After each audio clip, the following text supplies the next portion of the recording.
Today po ay papakita ko po sa inyo kung paano po ang pagluto ng kilawin. Napakasimple lang po ng recipe na ito. Parang variation to ng egado pero mas komplikado pong gawin ng egado. So tara po, magluto na po tayo. Ito po yung mga ingredients natin. Meron po tayong olive oil, meron po tayong sibuyas or onions, this is garlic, meron din po tayong isang bay leaf. Tapos, meron po tayong cooking wine. Optional naman yung cooking wine. Kung wala po kayong cooking wine, okay lang din. Tapos, vinegar or suka. Meron din tayong fish sauce. And also, we're going to use a fine ground black pepper. And the star of our recipe, ito po ay liempo. Around 1 pound. And meron din po tayong this is liver, pork liver.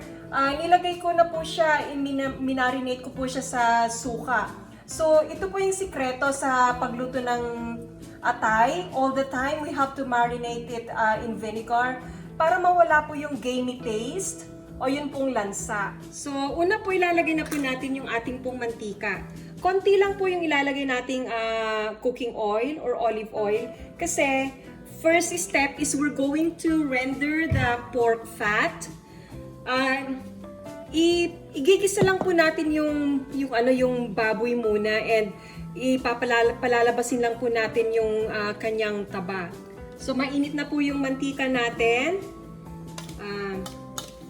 Palabasin lang po natin muna yung taba ng baboy natin.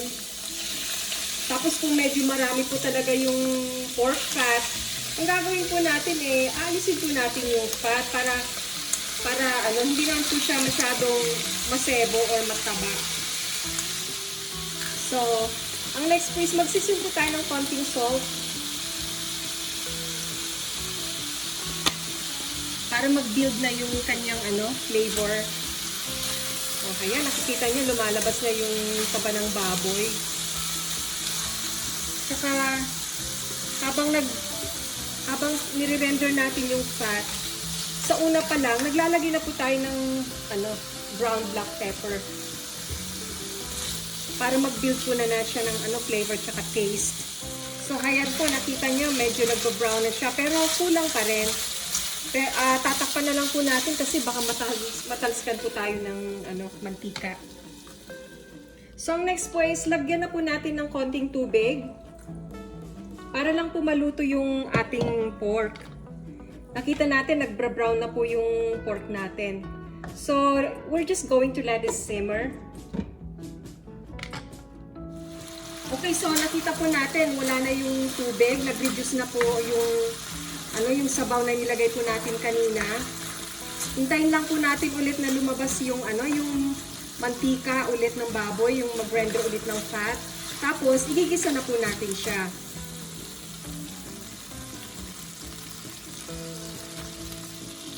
So, malambot na po yung karne natin. So, ang next po natin ilalagay is yung onions natin.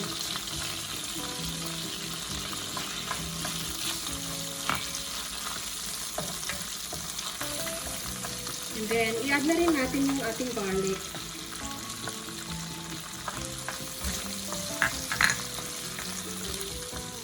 Ayan, nagigisa na po siya. Talagang tumatalsik. Lagyan na po natin ng mga seasoning.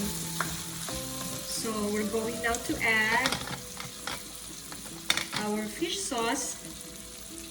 Patis po. Mga 1 tablespoon.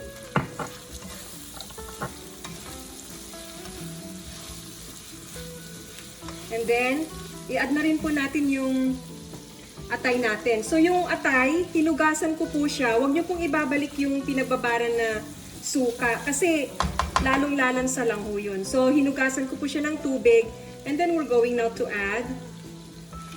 Hindi po natin siya lulutuin ng matagal kasi hindi po maganda na malutong maigi yung atay. Magiging tough po siya and just halo-halo lang po natin kung ating niluluto.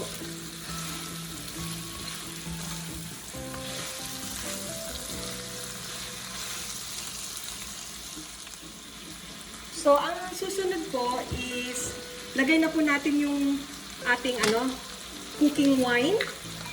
Around 1 teaspoon. Tapos, yung ating pong suka.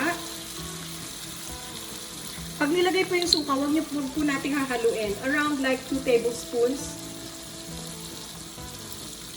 And then, hayaan lang po natin siya. So, ilagay na rin po natin yung ating bay leaf. At magdagdag na rin po tayo ng ground black pepper. Kasi masarap po pag marami siyang black pepper. Lutuin lang po natin yung suka. Kasi maamoy mo naman kung kung hindi pa luto yung suka. So, huwag po natin munang hahaluin. So, check na po natin siya. Ayan. Hindi po natin siya sasabawan. Talagang tong recipe na to talagang dry siya. And makikita nyo po na talagang yung sauce is really thick. So let this just simmer and lutuin lang po natin konti yung atay. Pero huwag po nating i-overcook. So cover lang po. So check po natin ulit. Tikman natin kung masarap na nga siya. Grabe, perfect. Naku, ang sarap. Talagang lasang-lasa yung suka. Tsaka yung atay.